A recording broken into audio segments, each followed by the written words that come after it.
pretty good timing. I mean, there won't be. Yeah. I think I'm wearing the new shoes tonight. Oh. Well, I hope don't rain. Oh. Look at that. No, these aren't the size down. I'm pretty sure I was in the same size. Yeah, but zero small. I generally think the old ones have stretched. Like, well, they must stretch over time. That's. Whoa.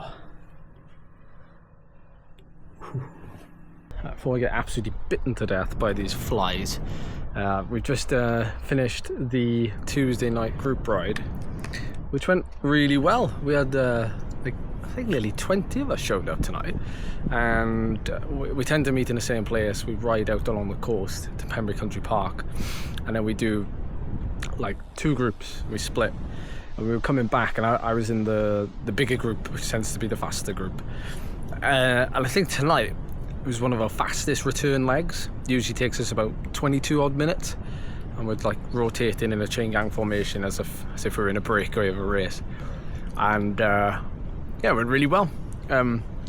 Gets a little bit hectic, chaotic at the end as speed increases, and we're all like itching to get basically to the end. But we also tried to catch the other group, which actually we caught right on the finish line, which is the mound overlooking, I guess, like Llanelli Beach, and you can see the gower. It was a beautiful evening, and the sun was just going down. It's lovely in the summer. In the winter, we tend to postpone these rides. We don't do them because, well, weather, and you know, when you're riding on the wheel in the rain, as you know, like all the water just sprays up on you. So yeah, it's always nice doing them in the summer. And Charlie's come out now. She's come out the last 3 weeks. She's seen a nice slow increase in how good she's felt. So her group has not necessarily gone faster, but she's felt like better. So yeah, that's kind of a bit of an update. New shoes felt awesome. I think I have to say though, you know, not just new shoes, but you know, you tend to feel good when you got something new on. Like I'm wearing my nice kit as well, so like all in all, it feels like a nice day, nice evening. And I mean, at the end of the day, the shoes are exactly the same, so I can't say they feel any better than the other ones, but they look better, and that's the main thing. But how long I keep them like this, I don't know. That's why I'm going to keep wearing the older ones until I absolutely ride them into the ground, and I'll just save these for the very best of days. To be honest, I actually wouldn't recommend buying them. I mean, they're very comfortable, and you know, they're like the best shoes I think I've ever ridden and owned. But for the cost of them, and I haven't tried many other shoes, because I feel like once you try a pair of shoes and you like them, like why would you change? Unless of course, you know, they change their models and they get worse. But these, I can't see me ever changing really, because performance wise they fit the bill, they feel great, very comfortable, and they're very, very lightweight. They're like 200 grams per shoe, which is up there with, you know, some of the lighter shoes. So it has to be comfortable, has to be high performance for me. You know, it's very specific, as you can imagine. But, you know, if you're looking for a nice pair of shoes, you know, they are comfortable, but at the end of the day, there's probably other shoes out there that'll do just the job, but I rate these highly.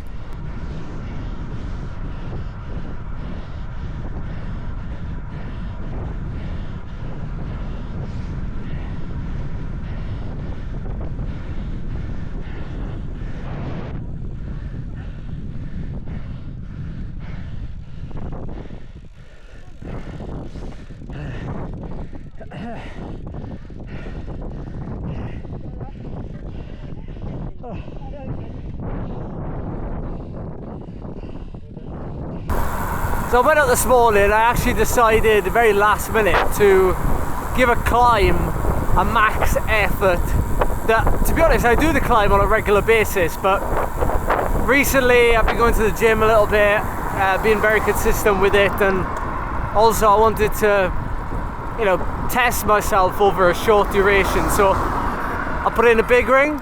I hit this climb, it's about 10-11% gradient, and I just went for it, but with the idea in mind that I would try and sustain whatever power I could see on the screen without letting it really drop off. And I have to say, I was very surprised. It was one of my best ever. It was in the top 10 my best ever 50-second power, around about 640 watts. But unlike in previous times where, you know, I've spiked really hard, like over 700 watts for the first 20 seconds and then it's died off, this was a lot more controlled. And yes, I felt gas at the end of it, but I was quite surprised at how flat my my power curve was, which can only be a good thing actually. Moving forward, to hopefully be able to stretch that out to the 2-minute mark and then see what we could do for a max 2-minute effort. Curiosity will get the better of me. Not gonna lie, it's looking like it's gonna rain heavy. Not my new shoes.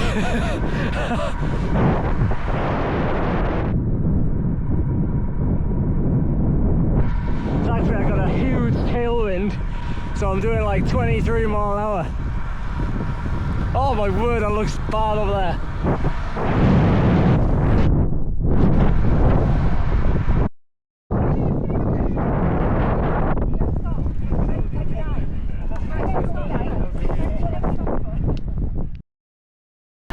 So good news, but I survived last night. I didn't get rained on my ride home. But I've come out this morning and it must have been like a storm overnight. It's wet everywhere. So I've opted for my old shoes. Obviously teamed with some black socks because it's one of those days. Today's one of those days where I would have loved to have had the GoPro on during the intervals.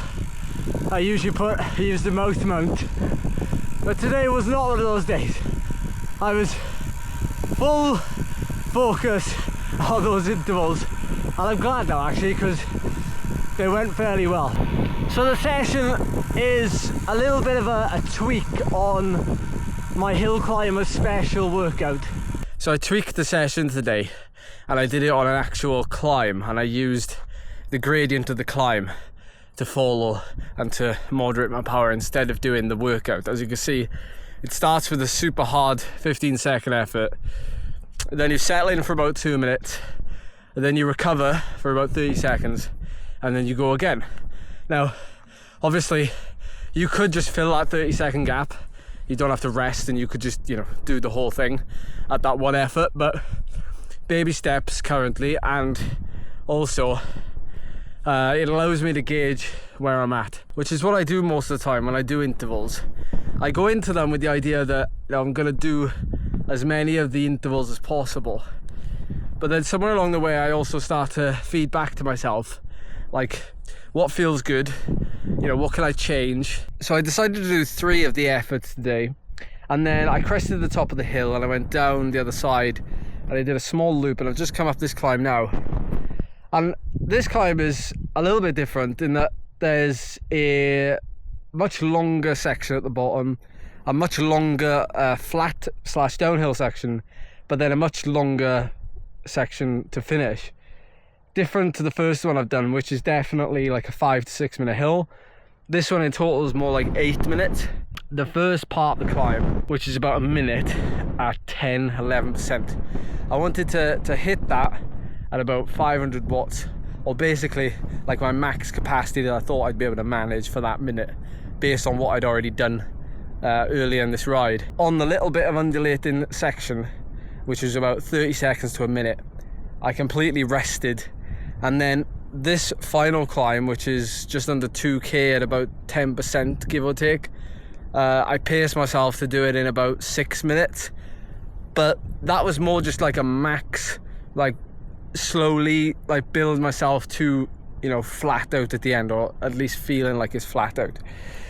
So my thought process was like, you know, the first 3 intervals, got some fatigue in the legs, you know, lactate levels rising, you know, I'm well warmed up, my heart rate's getting up like really well and really easily now as I'm getting further into the workout. So let's try a longer one, but with a much harder, longer start, and see what happens. So I'm gonna have a look when I get back to see sort of what the data told me.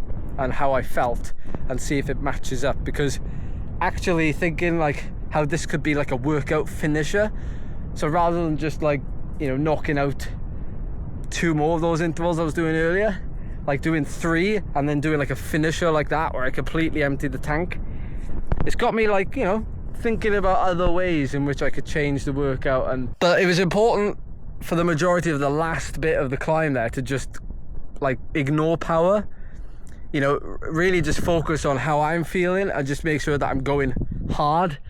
I know that can sound like counterintuitive because, you know, we're always so used to riding the power numbers, or, you know, riding indoors and the power's really steady and erg mode and all that.